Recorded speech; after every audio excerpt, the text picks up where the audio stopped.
আজকে বানালাম এঁচড়ের কোপ্তা কারি। এঁচড়ের কোপ্তা বানানোর জন্য প্রথমে এঁচড়গুলোকে প্রেসারে দিয়ে দুটো সিটি দিয়ে সিদ্ধ করে নিয়েছি। সিদ্ধ করা এঁচড়গুলো হাতে করে ম্যাশ করে নেবো।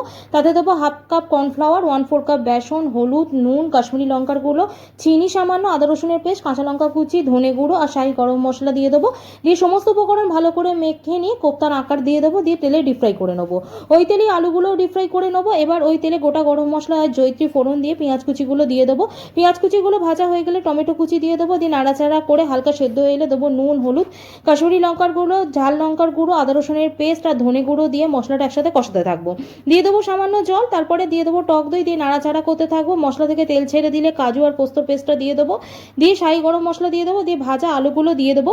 দিয়ে নাড়াচাড়া করে জল দিয়ে দেবো। আলুগুলো সিদ্ধ হয়ে গেলে এবার কোপ্তাগুলো দিয়ে নাড়াচাড়া করে নামিয়ে নেবো। ব্যাস রেডি আমাদের এঁচড়ের কোপ্তা কারি। রেসিপি কেমন লাগলো অবশ্যই জানিও। যদি ভালো লাগে চ্যানেলটা সাবস্ক্রাইব করে যাও। যারা ফেসবুক পেজ থেকে দেখছো অবশ্যই ফলো করে দিও। সকলে ভালো থেকো, বাই।